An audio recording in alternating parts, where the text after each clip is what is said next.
자, 우리 사랑하는 성도님들, 저희 교회 올해 표어가 Y라고 결정이 되었는데 아마 각자 개개인 내가 어떻게 살아야 할 것인가 아마 믿음의 결단들이 다 있으셨을 것입니다. 그런데 오늘 말씀의 제목은 내가 개인적으로 정한 Y 말고 우리 모두의 Y입니다. 우리 다 함께 제가 그 설교를 엄청 많이 했지만 설교 제목에 영어 넣은 건 처음입니다. 아주 기적적인 주일이에요. 다 함께 우리 오늘 말씀 다시 한번 해보겠습니다. 우리 모두의 Y. 그런 의미에서 저희 표 한번 외치고 이제 시작하도록 하겠습니다. 표 준비! 2023년 표 Y. 나는 누구인가? 어떻게 살 것인가? 하나님께 예스 하라. 아멘. 너무너무 잘하셨는데요. 이런 거 할 때 나는 누구인가? 어떻게 해서 이거 폼 안 나잖아요. 저희 그리스도의 군사 아닙니까? 나는 누구인가? 여기 딱 뜨는 이렇게 네. 네. 많은 분들이 제가 군대 갔다 온 줄 아시는데 제가 굉장히 여성스럽습니다. 근데 이런 거 할 땐 잘해요. 나는 누구인가? 이렇게 하실 수 있겠죠? 다시 한번 해보겠습니다. 표 준비! 2023년 표 Y. 나는 누구인가? 어떻게 살 것인가? 하나님께 예스 하라. 아멘. 훨씬 좋잖아요. 오늘의 이 고백대로 살아내는 저와 우리 모든 성도님이 다 되시기를 소망합니다. 첫 번째, 우리 모두의 Y예요. 제가 처음에 말씀드렸던 것처럼 개개인적으로 이 말씀을 받고 내가 올 한 해 하나님 앞에 어떻게 살아야 되겠다 다 결단하셨을 거예요. 그런데 우리 모두의 Y. 그러니까 우리 모두가 똑같이 정해야 되는 Y에 대해서 오늘 말씀을 살펴보고 싶습니다. 첫 번째, 나는 누구인가입니다. 개인적으로 말씀을 준비하면서 내가 누구인가 생각해봤더니 저는 전보현입니다. 저는 아름다운 여인입니다. 남성 아니고 여성입니다. 그리고 또 생각해보면 저는 새 아이의 엄마이고 어떤 남성의 아내이고 친정에서는 막내딸이고 시댁에서는 작은 며느리입니다. 왜 놀랄 일인가요? 작은 며느리. 그리고 동네 아이들에게는 우대한 아파트 108동 1208호에 사는 아줌마이고요. 옆집에 계신 분에게는 이웃입니다. 그리고 제가 제일 듣기 좋아하는 또 전도사라는 호칭이 저에게 있습니다. 그런데 이것들은 저의 개인적인 호칭이에요. 이 호칭이 앉아 계신 성도님들하고 동일할 수 없습니다. 그렇죠? 그런데 오늘은 이 동일한 호칭이 아니라 우리가 모두가 하나님 앞에서 한 명도 빠짐없이 똑같이 불리워지는 아주 중요한 호칭이 하나 있습니다. 그 호칭이 무엇입니까? 따라하시기 바랍니다. 하나님의 자녀된 나. 예수 그리스도의 제자된 나. 네, 개인적인 호칭은 다 다를 수 있는데요. 하나님의 자녀된 나, 예수님의 제자된 나. 이것은 여기에 한 분도 빠짐없이 우리 모두 누구인가의 동일한 호칭입니다. 하나님은 우리를 하나님의 자녀로 선택하시고 택하셨습니다. 그런데 하나님은 하나님의 자녀로만 살다가 주님 만나기 원하지 않으십니다. 하나님의 자녀로 선택한 우리들을 하나님의 말씀과 성령으로 충만하게 하셔서 예수님의 제자로 삼아 이 땅 가운데 보내셨습니다. 그래서 하나님은 예수님의 제자로서의 삶을 잘 살아내기를 원하고 계십니다. 그렇다면 첫 번째, 우리 모두는 누구인가? 이 답 이제 알게 됐어요. 우리 모두는 누구입니까? 하나님의 자녀된 나, 예수님의 제자된 나. 이게 우리 첫 번째 문제의 답을 얻었습니다. 그렇다면 두 번째 물음이죠. 우리는 모두 어떻게 살아야 하는가? 그럼 하나님의 자녀 되고 예수님의 제자된 나는 어떻게 살아야 하는가? 하나님은 어떻게 살기를 원하시는가? 어떻게 살기를 원하시는가 잘 찾아보면요. 오늘 본문 말씀에 정확하게 기록하고 계십니다. 예수님의 제자가 제일 잘 사는 방법은요. 예수님처럼 살면 되는 것입니다. 아멘. 그렇다면 예수님은 어떻게 사셨는가? 오늘 두 절의 말씀을 보니까 예수님께서 가시는 곳곳마다 하나님의 나라를 선포하고 하나님에 대하여 가르치고 모든 약한 자를 치료하셨습니다. 선포하는 일, 가르치는 일, 치료하시는 일. 이것이 예수님께서 하신 가장 중요한 사역인데 그렇다면 내가 예수님의 제자다. 우리가 예수님의 제자다. 그러면 예수님하고 똑같이 살면 되는 거예요.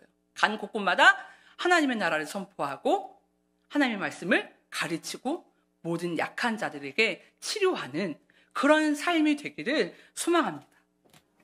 많은 분들이 저를 굉장히 궁금해하세요. 전사님, 어디서 저렇게 보석 같은 그런 삶을 굴러오셨어?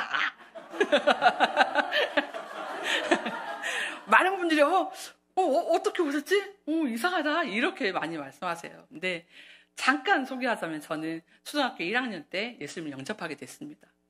그리고 이제 교회에서 자라면서 초등학교 5학년 때 난 전사님이 될 거야. 난 정말 주님을 위해서 죽도록 충성하고 싶어. 그래서 그때 제 찬양의 18번은 불 속에라도 들어가서 나는 반드시 불 속에 들어가서 죽을 거야. 막 이랬어요. 지금은 그 찬양 안 부릅니다. 주여 아버지, 그건 너무 무섭습니다. 이래요. 5학년 때 전사님이 되기로 마음을 먹고 고3 때까지 하나님이 단 한 번도 제게 응답해 주시지 않으셨어요. 내가 너를 종으로 쓰겠다 말씀하지 않으셨어요. 그럼에도 불구하고 하나님이 한 말씀도 안 하셨지만 하나님 기다리겠습니다. 끝까지 기다리다가 정말 이제 하나님 인도하신 가운데 신학대학교로 가고 졸업을 하고 그리고 그 자란 교회에서 그러니까 자라기로 치면 33년을 자랐고 사역으로는 이제 18년 동안 전도사로서 사역을 했습니다. 참 열심히 살았어요. 제가 얼마나 열심히 살았느냐 딱 어떻게 한 문장으로 제가 올라왔으니까 제 자랑도 한번 해야 되잖아요. 그럴 기회가 없으니까. 그래서 얼마나 열심히 살았나? 제가 딱 한 줄로 어떻게 하지? 너무 많이 하면 하나님이 싫어하시니까 한 줄만. 제 사무실 뒤에 아이 침대를 놓고 사역했어요. 그럼 열심히 했죠. 애기 낳고 바로 빨리 문 푼 다음에 들어가서 애기 눕혀놓고 사역했어요. 제가 20개월에 한 명씩 애기를 낳거든요. 20개월에 하나 낳고 또 20개월에 또 하나 또 낳고 20개월에 또 하나 또 낳고 그래서 막 유모차 끌고 다니고 놀이터에서 오이 먹이다가 신방하고 이렇게 하나님 앞에 정말 하나님의 사랑에 너무 감사해서 하나님 주신 은혜로 그렇게 열심히 살았어요.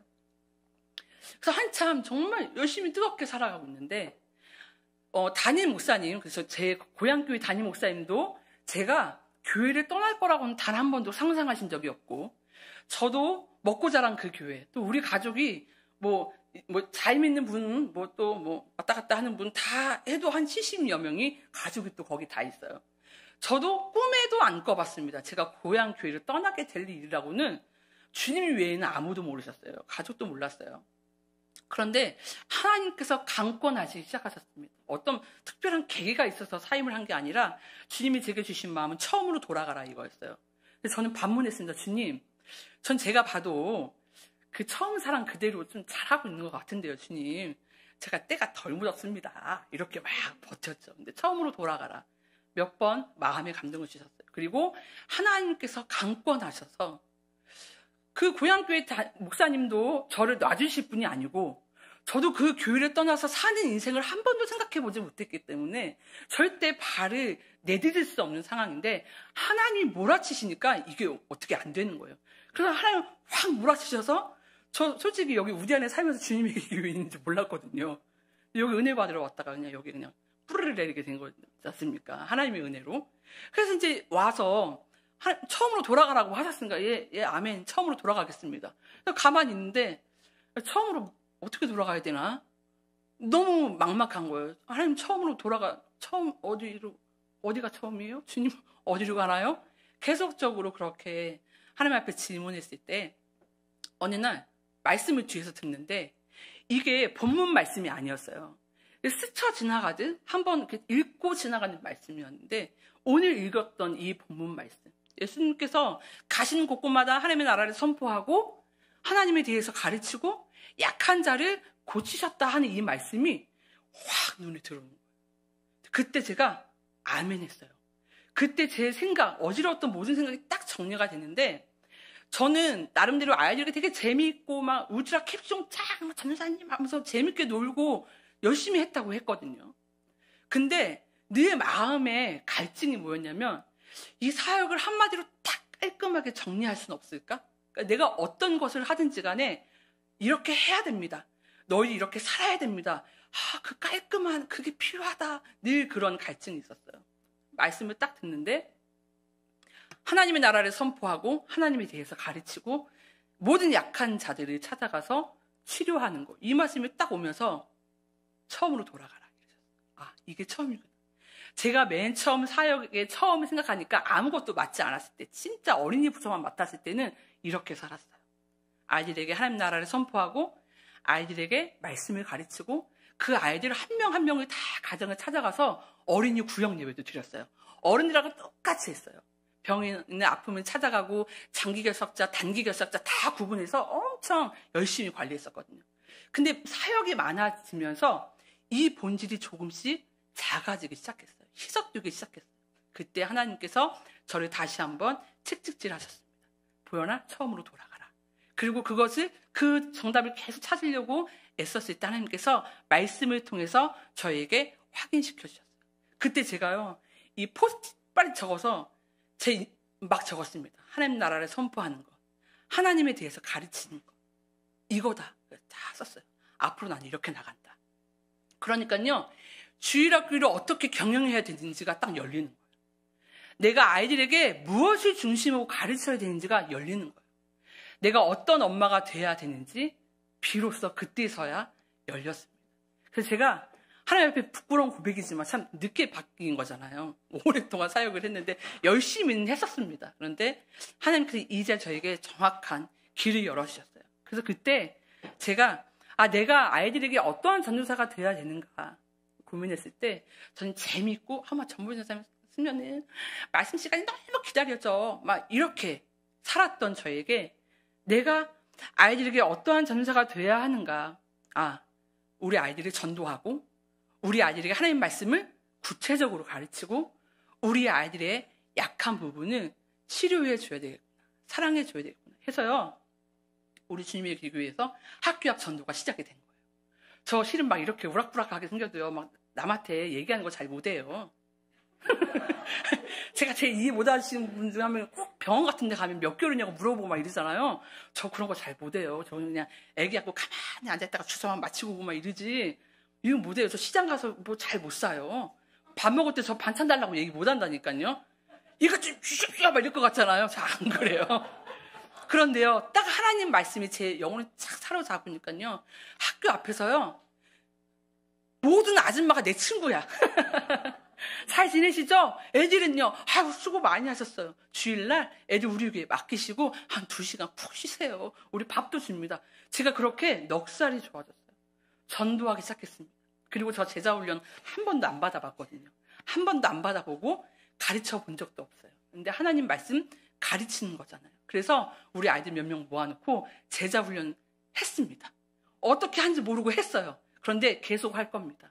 이게 하나님의 뜻이니까. 그리고 저희 금요일날 오후 4시 되면요, 문 싹 열어놓고요, 라면 파티예요. 엄마 아빠 요즘에 늦게 들어오시거든요. 그래서 집에 혼자 가서 게임하고 그러지 말고 교회 와서 마음껏 놀아. 그리고 내가 밥은 못 해주지만 라면 먹어라. 애들 맛있게 라면 먹고 제가 사랑해주고 그렇게 보냅니다. 하나님의 사역이 대단히 뭔가 화려한 것이라고 생각했어요. 근데 하나님께서 원하시는 것은 그것이 아니고 그들에게 하나님의 나라를 선포하고 하나님에 대해서 가르치고 사랑하는 것, 그런 전도사로 하나님께서 저를 변화시키시기 시작하셨습니다. 그렇다면 우리 유소년부가 어떤 방향으로 나가야 되는가? 우리 부서가 어떤 방향으로 나가야 되는가? 3가지예요. 내가 가르치는 이 아이들이 이 다음에 커서 하나님의 나라를 선포하는 아이들이 되도록, 하나님의 말씀을 가르치는 아이들이 되도록, 하나님의 사랑을 실천하는 아이들이 되도록 이 3가지를 중점적으로 가르쳐야 되겠다. 그래서 저는 제 안에 새로운 꿈이 생겼어요. 저는요, 우리 꿈질리 유소년부 출신들이 청년부가 될 때는 다 주일학교 교사 했으면 좋겠습니다. 그래서 제 말이 바뀌었어요. 우리 아이들이 금요일 오면 막 마이크 잡고 유행가 불러요. 옛날 같았으면 어허, 교회에서 그런 거 하는 거 아니야? 막 이러거든요. 막 제가 박수 쳐줍니다. 잘한다, 잘한다, 잘한다. 근데 애들 막 이렇게 춤춰요. 그럼 제가 이럽니다. 야, 너 춤 잘 춘다. 이 다음에 청년부 되면 너가 꼭 주일학교 찬양 선생님 해줘. 알겠대요. 지도 정신이 없어. 알겠대요. 또 어떤 아이는 만들기 잘해요. 저는 그러면 만들기 잘한다. 옛날에 그렇게 끝났거든요. 지금은 그렇게 안 해요. 또 만들기 진짜 잘한다. 이 다음에 크면 또 주일학교 선생님에서 뚝딱뚝 말씀 놀이터 네가 해줘. 예, 알겠대요. 전 계속 모든 포커스를 교사로 맞추고 있어요. 그래서 저는 이 아이들이 교회에서 교사할 뿐만 아니라 이 아이들이 하나님의 나라를 선포하고 가르치고 하나님의 사랑으로 자녀를 양육하는 아빠가 되기를, 그러한 엄마가 되기를, 그러면 그렇게 양육받은 그 자녀들이 또 그런 아빠, 또 그런 엄마가 되는 거예요. 그래서 하나님의 나라는 계속적으로 확장되어지는 겁니다. 그러니까 하나님의 나라가 큰 거에 있지 않아요. 내가 먼저 변화되고 나에게 뿌리 내리는 사람들이 변화되고 그 뿌리들이 또 뿌리를 내리면 하나님의 나라는 이 땅 가운데 충만해질 줄 믿습니다. 저는 엄마로서의 저도 바뀌었어요. 이 말씀을 통해 제가 좀 약간 무서운 엄마라고 했잖아요. 주먹으로 키우는 엄마. 근데 제가요, 정말 부끄러운 고백이지만, 내가 아이들에게 좋은 엄마, 뭐 좋은 거 사주는 엄마, 하나님이 원하시는 엄마는 그 모습이 아니구나. 분명히 그 모습도 있지만 그 전에 하나님의 나라를 가르치고 하나님의 나라를 선포하고 사랑을 실천하게 하는 엄마. 그래서 이 세 아이의 엄마로 나를 세워주셨구나. 저 진짜 부끄러운데요. 그때서부터 아이들 큐티를 시작했어요. 큐티하자. 애들 학교 공부 숙제 안 하는 거는 뭐 네가 알아서 선생님한테 맡든지 뭐 하든지 그 인생은 그렇게 쓴 거야. 이렇게 하거든요. 큐티는 제가 점검해요. 큐티 했니? 네, 했어요. 근데 5초 만에 끝나기는 하는데 도대체 무슨 큐티를 5초 만에 하는지 모르겠어요. 네, 이제서야 제가 아이들에게 큐티를 가르치는 엄마가 됐어요. 네. 그렇게 하나님께서 저를 변화시키셨습니다.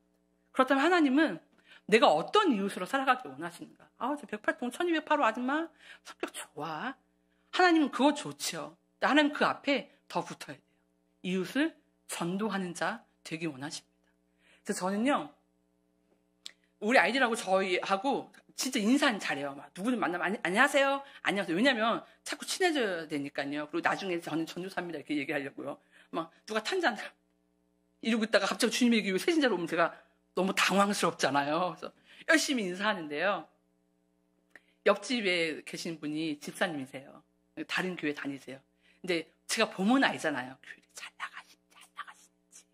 그래서 제가 맛있는 거 있고 하면 옆집에 항상 나눠드리고 밑에 집 나눠드리고 시끄러우니까 밑에 집 나눠드리고 맨 꼭대기 목사님도 사세요. 다른 교회 목사님도 꼭 나눠드리는데 옆집 집사님의 믿음이 약간 시들한 것 같으면 제 사명이 뭡니까? 좋은 이웃에도 끝나지 않거든요. 하나님의 나라를 선포하고 하나님에 대해서 가르치고 약한 분들을 치료하는, 강하게 하는 그 사명을 하나님이 나에게 주셨잖아요. 옆집에 뭐 맘씨 좋은 아줌마 그거 하나님이 원하시는 거 아니에요. 그래서 제가 이렇게 봐서 좀 옆집에 사시는 아저씨가 약간 교회를 더디 가시는 것 같다. 맛있는 거 드리고 배 누릅니다. 이렇게 얘기합니다. 집사님 안녕하세요. 네, 그리고 맛있는 거 드려요. 집사님의 모든 뭐 정답 다 있잖아요. 내가 집사지. 내가 교회 나가야 돼. 그땐 제가 집사님이라고 부릅니다. 집사님 맛있게 드세요. 집사님 네, 반갑습니다. 집사님. 그래서 하나님께서 원하시는 이웃, 좋은 이웃 그거에 더 넘어서서 하나님을 선포하는 이웃 되기를 원하십니다.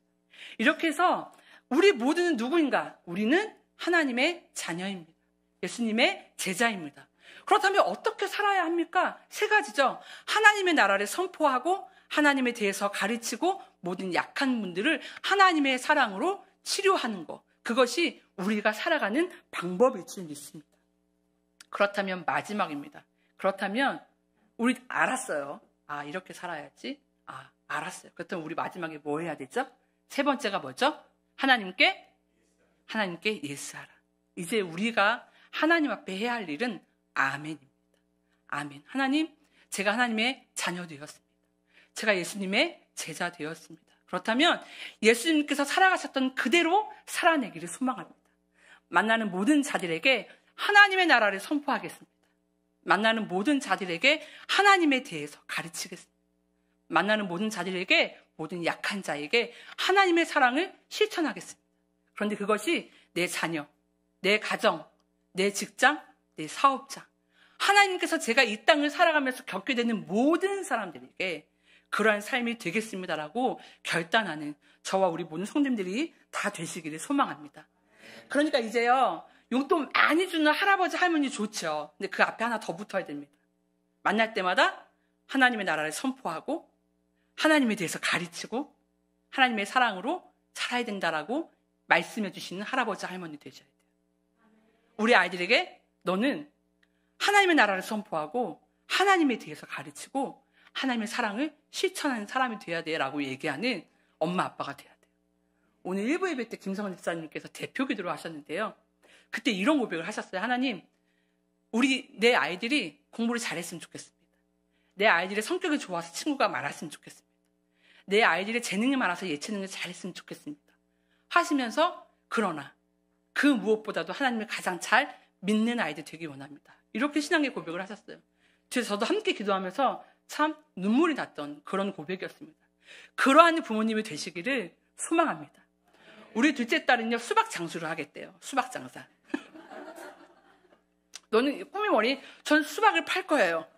그래서 제가 얘기했습니다. 오케이. 너의 꿈을 존중한다. 그러나 하나님을 선포하고 하나님에 대해서 가르치고 하나님의 사랑을 실천하는 수박 장사가 되거라. 아멘. 기도해 주시기 바랍니다. 그런 엄마 아빠가 되기를. 좋은 사장님 좋습니다. 그런데요, 직원들에게 하나님의 나라를 선포하고 하나님에 대해서 가르치고 하나님의 사랑으로 치료하는 그런 사장님 되어주시기를 소망합니다. 좋은 직원 좋습니다. 그런데 만나는 모든 사람들에게, 만나는 모든 사장님에게 하나님의 나라를 선포하고 하나님에 대해서 가르치고 하나님의 사랑을 실천하는 그런 예수님의 제자다운 삶을 살아내는 저와 우리 모든 성도들이 다 되기를 소망합니다. 말씀을 마무리하겠습니다. 얼마 전에 영웅이라는 영화를 봤습니다. 다 아시다시피 그 안중근 의사의 일대기, 어떻게 우리나라를 위해서 싸우고 또 어떻게 죽었는지를 그려낸 일대기의 영화였는데, 안중근 의사가 실제 장부가라고 하는 시를 지어요. 그리고 제가 봤던 영화는 뮤지컬 영화였기 때문에 그것을 노래로 표현을 했는데 그 가사가 제 마음에 너무 와닿았어요. 그 가사가 뭐였냐면 안중근 의사가 직접 지었던 시의 가사죠. 그게 뭐였냐면, 이 땅에 장부로 태어나 큰 뜻을 품었으니 죽어도 그 뜻 잊지 말자. 하늘에 대고 맹세해본다. 근데 이제 죽어야 되잖아요. 그때 덧붙여요. 하늘이시여 도와주소서. 그 영화를 마치고 그 장부가의 고백이 제 신앙의 고백이 되는 것 같았어요. 아, 하나님, 내가 이 땅에 하나님의 자녀로, 예수님의 자녀로 태어나. 큰 뜻, 어떤 뜻입니까? 하나님의 나라를 선포하고 하나님에 대해서 가르치고 하나님의 사랑을 실천하는 그 삶. 그 큰 뜻을 품게 하셨으니 죽어도 예수님 만나는 그날까지 그 뜻 잊지 말자. 그 본질 잃어버리지 말자.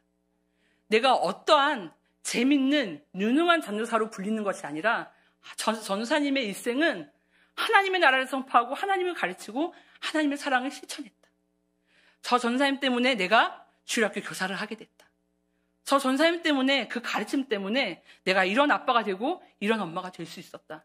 그거 하나면 족하다라는 그 마음에 결단을 하게 됐어요. 근데 마지막 구절이 정말 중요해요. 죽음 앞에서 두려운 사람이 어디 있겠습니까? 세상을 살아가는데 다 열심히 배우고 다 열심히 공부하는데 내 자식한테 그 길 안 가고 이것만 하자니 마음이 두려울 때가 있죠. 두려울 때가 있습니다. 그때 우리가 기도해야 되는 것, 하늘이시여 도와주소서. 성령님 도와주시옵소서. 이것이 우리의 고백이 될 줄 믿습니다. 우리가 아무리 결단해도요, 우리의 힘과 능력으로 절대 할 수 없습니다. 하나님의 나라를 선포하는 일, 하나님에 대해서 가르치는 일, 하나님의 사랑을 실천하는 거, 내 믿음 좋아서 완수할 수 있는 것이 아니라 성령께서 함께 하시면 그러한 삶을 살아내도록 인도하십니다. 그래서 우리 이 시간 결단하고 기도하기를 소망합니다.